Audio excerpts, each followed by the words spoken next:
ಇಷ್ಟು ಬೇಗನೆ ನಾವು ಅನ್ಕೊಂಡದ್ದು ಆಗಿದ್ದು. ನಾವು ಇಲ್ಲಿ ಜನರ ಮೇಲೆ ನಂಬಿಕೆ ಇಡೋಕೆ ದೇವರ ಮೇಲೆ ನಂಬಿಕೆ ಇಟ್ಟು ಬಂದರೆ ಅವ್ರಿಗೆ ಒಳ್ಳೇದಾಗೇ ಆಗುತ್ತೆ.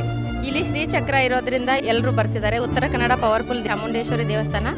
ಕಷ್ಟದಲ್ಲಿರೋರು ತುಂಬಾ ಜನ ಇರ್ತಾರೆ, ಹರಕೆ ಇದ್ದೇ ಇರುತ್ತೆ ಪ್ರತಿಯೊಬ್ಬರಿಗೂ. ಬನ್ನಿ ದೇವಸ್ಥಾನಕ್ಕೆ ಹರಕೆ ಕಟ್ಕೊಳ್ಳಿ, ಬರೋದ್ರಿಂದ ಒಳ್ಳೇದಾಗತ್ತೆ ಅಂತ. ನಾವು ಅನ್ಕೊಂಡಿದ್ದೆಲ್ಲ ಆಗೈತ್ರಿ, ಎಲ್ಲ ಸಕ್ಸಸ್ ಆಗೈತಿ. ಇಲ್ಲಿ ಬಂದಿಂದ ಎಲ್ಲರೂ ಒಳ್ಳೇದಾಗೈತೆ ಅಂತ ಹೇಳಿ ಸರಿ. ಮದ್ವೆ ಮಕ್ಳು ಮದ್ವೆ ಮಾಡೋದು ಹಣಕಾಸಿನ ಇದೆಲ್ಲ ಆಗೈತ್ರಿ. ಅವ್ರು ಎಲ್ಲರಿಗೂ ಒಳ್ಳೇದೈತಿ. ನಂಬಿಕೆ ಇದ್ದಲ್ಲೇ ಇಷ್ಟು ಜನ ಸೇರೈತಂತ ಅನಿಸ್ತೈತ್ರಿ.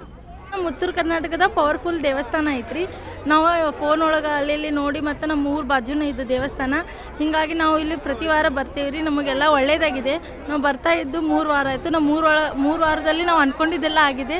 ಸೊ ಈ ಸರ್ತಿ ನಮ್ಮ ಮಗಳನ್ನ ಕರ್ಕೊಂಡು ಈ ದೇವಸ್ಥಾನಕ್ಕೆ ಬಂದೇವಿ. ಎಲ್ಲ ಒಳ್ಳೇದು ಮಾಡ್ತಾಳೆ. ನೀವು ಎಲ್ಲರೂ ತಪ್ಪದೇ ಬನ್ನಿ ದೇವಸ್ಥಾನ. ಇದು ಇಲ್ಲೇ ಮತ್ತು ಮಕ್ಕಳಾಗದೆಯವರು ಮಕ್ಕಳು ಪ್ರೆಗ್ನೆನ್ಸಿ ನಿಂತಿದೆ ಅಂತ್ರಿ.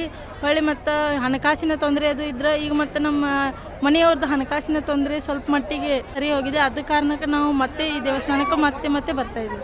ಚಲೋ ಅನಿಸ್ತೈತಿ. ಮತ್ತು ದೇವಿ ಪವಾಡ ಇದ್ದಲ್ಲೇ ಎಲ್ಲರೂ ಬರ್ತಾರಲ್ಲ. ಮತ್ತು ಆ ದೇವಸ್ಥಾನ ಹೆಂಗೆ ಪವಾಡ ಇರುತ್ತೆ, ಈ ದೇವಸ್ಥಾನ ಹೆಂಗಿರುತ್ತಂತ ಈ ನಮ್ಮ ಉತ್ತರ ಕರ್ನಾಟಕದೊಳಗೆ ಈ ಚಾಮುಂಡೇಶ್ವರಿ ಪವಾಡ ಆಗಿದೆ ಅಂಥೇಳಿ ನಮಗೂ ಅನಿಸೈತ್ರಿ. ಮತ್ತು ನಮಗೆಲ್ಲ ಚಲೋ ಆಗೋದಕ್ಕೆ ನಾವು ಬರಾಕತ್ತೀವಿ ರೀ. ನೀವು ದೇವರಂದ್ರೆ ಒಂದು ನಂಬಿಕೆ ಅಷ್ಟೇ.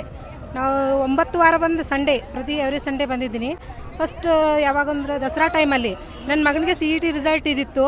ಅವ್ನಿಗೆ ಆಗಲಿ ಬರ್ತಾನಮ್ಮ ಅಂತ ಫಸ್ಟ್ ಅರ್ಕೆ. ಅವ್ನಿಗೆ CET ಆಗಿ ಗೌರ್ಮೆಂಟ್ ಇಂಜಿನಿಯರಿಂಗ್ ಸೀಟ್ ಸಿಕ್ಕಿದೆ. ಫೈನಾನ್ಸಿಯಲ್ಲಿ ಬೇರೆಯವ್ರು ಕೊಟ್ಟು ದುಡ್ಡು ಬರ್ತಾ ಇರಲಿಲ್ಲ. ಅವರೊಂದು ಬಿಸ್ನೆಸ್ ಮಾಡ್ತಿದ್ರು. ಆ ಬಿಸ್ನೆಸ್ ಸ್ಟಾರ್ಟ್ ಆದರೆ ಮಾತ್ರ ನಿಮ್ಮ ದುಡ್ಡು ಕೊಡ್ತೀನಿ ಹೇಳ್ತಿದ್ರು. ನನಗೆ ಅವ್ರ ದುಡ್ಡು ನಮ್ಮ ದುಡ್ಡು ಬರ್ಬೇಕಾದ್ರೆ ಅವ್ರ ಬಿಸ್ನೆಸ್ ಸ್ಟಾರ್ಟ್ ಆಗಲಮ್ಮ ಅಂದ್ವಿ. ಅವ್ರಿಗೆ ಇಷ್ಟು ದಿನ ಬಂದಿದ್ದು ಅವ್ರದ್ದು ಉದ್ಯೋಗ ಸ್ಟಾರ್ಟ್ ಆಗಿದೆ. ನಮ್ಮ ದುಡ್ಡು ಬರೋ ಇದರಲ್ಲಿ ಒಂದು ಅಮ್ಮನ ಮೇಲೆ ಒಂದು ನಂಬಿಕೆ ಅಷ್ಟೇ. ಇಷ್ಟು ಬೇಗನೆ ನಾವು ಅಂದ್ಕೊಂಡದ್ದು ಆಗಿದ್ದು. ನಾವು ಇಲ್ಲಿ ನೋಡೋದು ಎಷ್ಟೊಂದೆಲ್ಲ ಹೋಗ್ತೀವಿ. ಅಮ್ಮ ನಿಜವಾಗ್ಲೂ ಎಲ್ಲ ರೀತಿ ನಾವೆಲ್ಲ ಆ ಸೈಡ್ಗೆಲ್ಲ ಯಾವಾಗೆಲ್ಲ ಹೋಗೋಕ್ಕಾಗಲ್ಲಲ್ಲ. ಇವಾಗ ವ್ರತ ಇದ್ದಾಗ ಬರ್ಬೇಕಂತಷ್ಟಲ್ಲ, ಮನಸ್ಸಿಗೆ ಯಾವಾಗ ಬರ್ಬೇಕು ಅನ್ಸತ್ತಲ್ಲ. ನನ್ನ ವ್ರತ ಎಲ್ಲ ಕಂಪ್ಲೀಟ್ ಆಗಿದೆ. ಬಟ್ ಇವತ್ತು ಶುಕ್ರವಾರ ಅಮ್ಮನ ದರ್ಶನ ಮಾಡಬೇಕು, ಒಂದೇನೋ ಪಾಸಿಟಿವ್ ಆಗಿರುತ್ತಲ್ಲ, ಅದಕ್ಕಾಗಿ ಬಂದರು. ಎಲ್ಲರೂ ಹೇಳಿದ್ದಾರೆ ರೀ. ಅವ್ರೇನೋ ಒಂದು ಆರೋಗ್ಯದ ಸಮಸ್ಯೆ ಈಗ ಬಂದವರೆಲ್ಲ ಒಬ್ರಿಗೊಬ್ರು ಮಾತಾಡ್ಕೊತಿರ್ತೀವಲ್ಲ, ನಾವು ಅವ್ರಿಗೆ ಜಾಬದ್ದು ಹೇಳ್ತಿರ್ತಾರೆ. ಮತ್ತು ಫೈನಾನ್ಸಿಯಲ್ದಾಯಿತು, ಆರೋಗ್ಯದ ಬಗ್ಗೆ ಆಯಿತು, ಎಲ್ಲನೂ ನಮ್ಗೆ ಆಗಿದ್ದೇನೆ ಅಂತ ಪ್ರತಿಯೊಬ್ಬರಿಂದನೂ ಪಾಸಿಟಿವೇ ಕೇಳಿದ್ದೀವಿ. ನಾವು ಇಲ್ಲ ಸರ್, ಮೂಢನಂಬಿಕೆ ಅಂಥದ್ದು ಇಲ್ಲಿ ಏನೂ ಇಲ್ಲ. ಇದು ಹಣ ದುಡ್ಡು ಹುಂಡಿ ಇಲ್ಲ. ನಾವೇನೋ ಕೊಡೋದು ಕಿತ್ಕೊಳ್ಳಲ್ಲ. ನಮ್ಮ ಭಕ್ತಿ ನಾವು ಏನಿರತ್ತೆ ಇಲ್ಲಿ. ಎಷ್ಟು ದುಡ್ಡು ನಮ್ಗೆ ಅನ್ನಪ್ರಸಾದ ಕೊಡ್ತಾರೆ, ಅದಕ್ಕೆ ನಮ್ಮ ಭಯ ಭಕ್ತಿಲಿ ನಾವು ಅಕ್ಕಿ ಸೇವೆಗೆ ಅಂತ ಒಂದು 50 ರೂಪಾಯಿ ಕೊಡ್ತೀವಿ. ಅದನ್ನು ಬಿಟ್ಟು ದೇವಿಗೆ ಅದು ಮಾಡಬೇಕು ಇದನ್ನು ಮಾಡಬೇಕು ಅಂತ ಏನು ದುಡ್ಡಿನ ಹೊರೆ ಅಂತೂ ಏನಿಲ್ಲ.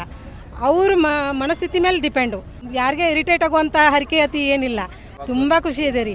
ನಾವು ಎಲ್ಲೆಲ್ಲ ಮುರುಡೇಶ್ವರ ಎಲ್ಲ ಹೋಗ್ತೀವಿ. ಎಷ್ಟೊಂದು ಜರ್ನಿ ಎಲ್ಲ ಟೂರ್ ಮಾಡ್ಕೊಂಡು ನಮಗಿಲ್ಲೇ ಹತ್ರದಲ್ಲಲ್ಲ. ನಮಗೇನು ರೂಲ್ಸ್ ಇದೇನಿರಲ್ಲ. ಮನೇಲಿ ಒಂದು ಅರ್ಧ ಗಂಟೆ 1 ಅವರ್ ಜರ್ನಿಯಲ್ಲಿ ಬಂದು ದರ್ಶನ ಮಾಡ್ಕೊಂಡು ಹೋಗ್ಬೋದು. ಮನುಷ್ಯರಂತ ಬಳಕೆ ಕಷ್ಟ ಬರೋದೇನೇ. ಬಟ್ ಯಾವುದಾದ್ರ ಮೇಲಾದರೂ ಒಂದು ನಂಬಿಕೆ ಇರಬೇಕು. ಜನರ ಮೇಲೆ ನಂಬಿಕೆ ಇಡೋಕೆ ದೇವರ ಮೇಲೆ ನಂಬಿಕೆ ಇಟ್ಟು ಬಂದರೆ ಅವ್ರಿಗೆ ಒಳ್ಳೇದಾಗೇ ಆಗುತ್ತೆ ರೀ.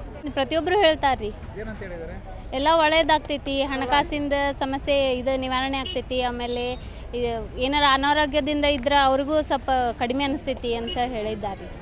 ಖುಷಿ ಅನ್ಸತೈತಿ ರೀ. ಮೈಸೂರಿಗೆ ಹೋಗ್ತಿದ್ರಿ ಎಲ್ಲರೂ, ಇಲ್ಲೇ ಸಮೀಪ ಆಗ್ತೈತಿ, ಎಲ್ಲರೂ ಬರ್ತಾರೆ ರೀ ಸುತ್ತಮುತ್ತಲು. ಮೈಸೂರಿಗೆ ಹೋಗೋದು ತಪ್ತೈತಲ್ಲ. ಚಾಮುಂಡೇಶ್ವರಿ ದರ್ಶನಕ್ಕೆ ಮೈಸೂರಿಗೆ ಹೋಗ್ಬೇಕಂತಿತ್ತು ಮುಂಚೆ ಎಲ್ಲ.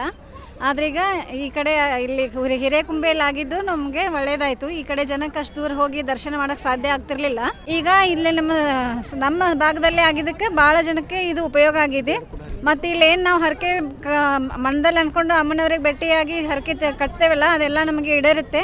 ಅದರಿಂದ ಇಲ್ಲಿ ತುಂಬ ಜನ ಬರ್ತಿದ್ದಾರೆ. ದೇವಿ ಎಲ್ಲರಿಗೂ ಒಳ್ಳೇದು ಮಾಡ್ತಿದ್ದಾಳೆ.